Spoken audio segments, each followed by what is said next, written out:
All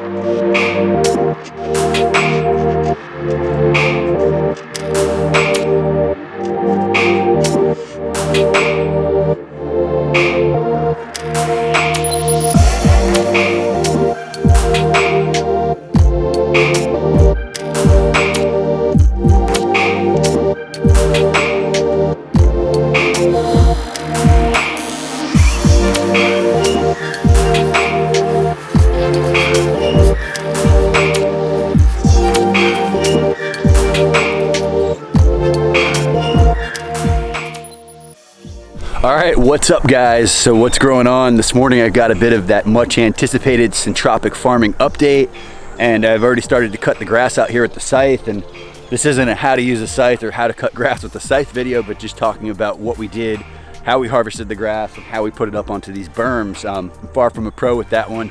I actually had to go back and watch some of my old videos of Jim Kowaleski to kind of get the form down, and I think this is just going to be a more practice. We're going to get better. So I've probably got 2, 3, 4. I think I got 6 mornings in out here, about an hour a piece. I get out here about 6:30, usually wrap up about 7:30, and I cut a row and a half, and I organize that material onto the berms. You can see I've got 2 different scythes here. The whiter colored one is quite new. I'm trying a different blade, and one that's a little bit more broken in is a little bit of a shorter brush braid, but I actually seem to like that one a little better, maybe just because I've been using it longer. But yeah, I'm really impressed with the system. You know, I was well overdue to get the grass cut. I've had a crazy last month. I've had a lot going on a business level, on a personal level, on all different types of levels. So I didn't get out here like I was hoping to and cut that grass a few weeks ago. But I did just start cutting it this week. And I truly believe that, you know, this type of farming on scale, multi-species, growing the grass for mulch is the future of agriculture. You know, the model I have here is great for home scale with the scythe. I think, you know, when we bring it up to 10, 20 acres, we're obviously going to need a machine that's going to cut that grass and lay it in there as the mulch. But this system makes so much sense. You know, we can't get mulch for 10-acre projects. We can't get mulch for 20-acre projects. If we could, it's going to cost a few $100,000. You know, it gets really, really expensive. So, you know, to grow your mulch, to have that material right here to organize, to lay up against the beds, to continually add the biomass. You know, not only do we have the grass, we've got the service trees. We could have other chop and drop species inside of the Syntropic rows. You know, something I'll mention to you guys, there wasn't a single weed in one of these beds. Even with the grass being 3 to 4 foot tall up against the beds.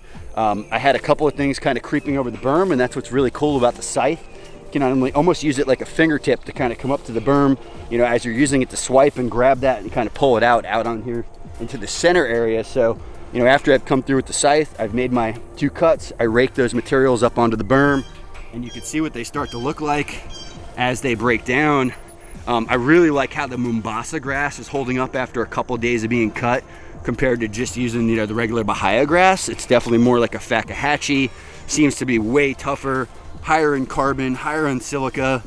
You know, breaks down a lot slower. That's the big claim to fame with the Mombasa grass. You know, they can leave it out in full sun in Brazil for a few months at a time, and it doesn't break down, you know, and then they're recutting again. So you're constantly recutting that biomass mulch, raking it into the system. This almost looks like pine straw. That's just a couple of day old grass. And you can see over here, service trees need to be pruned.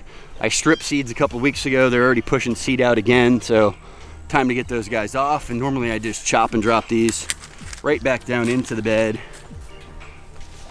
And same thing with the biomass on top. But you know, this isn't your typical pretty cut you would get with the lawnmower. You know, and I'm sure the more I do it, the better I'm gonna get at it. But you know, maybe it looks a little messy to some when it's done here. Pretty soon I'm gonna start running the chickens down these rows here, start spraying some compost tea on the grass. And you know, the one thing I can tell you, the grass is really thickened up nice. You can see how it's really just giving us that biomass mulch to go on those berms the whole way down each one of these rows. So everything out here is doing pretty good. You know, when I originally installed this, we did put a micro irrigation system out here. I think it was like 2 weeks after I did it. I happened to put an old timer in. That old timer took a crap. I haven't replaced it yet. So this has been strictly running on just rainwater. And I think there's a few things that would probably be thriving a little better if I did have that irrigation going, like the taro, like the bananas and things like that. You can definitely see a few of them are still on the small side. And that's only from getting that, 4 or 5 day dry spell kind of on the in-between. But I really like this biomass that, like I said, we're getting off of that Mombasa. This is that Mombasa. This is my oldest row. And we can go down in here and see some of that older material. Still has a lot of green to it. The stuff on top's more brown. And what I really like what this is doing by shading the berm here, it's shading any of that grass that was starting to grow up onto it, and it's stopping it also from coming into the bed. So really like the system so far. I'm excited to see this kind of turned up onto large scale. Like I said, I truly believe that these multi-species planting with growing the grass as mulch, not using glyphosate, not using herbicides, not using things like that, it's going to be agriculture that we see here going forward. So really excited to get a machine brought into this country and actually try something on large scale. I have an awesome client on the East Coast who wants to do a 20-acre demonstration site to show clients, to show citrus growers, to feed the local community, to feed his staff. So that's going to be a really exciting one. I can't wait to design that. Can't wait to implement that, and the idea is on that 20 acres to have, a 5-acre plot that's maybe, would work in South Florida, a 5-acre plot that maybe would work in Central Florida, a 5-acre plot that would maybe work in North Florida. This way we have a couple of different examples for the different regions of the state.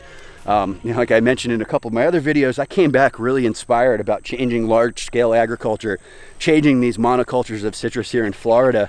And I believe that this, syntropic agroforestry style farming is the future. It is that. All the persimmons are doing really good. A couple of them even had fruit. Woo, everything's nice and moist out here this morning from our humidity. And then right over here we got the chickens. You guys are coming up next, don't worry. They got a feature coming up after this one. Don't worry.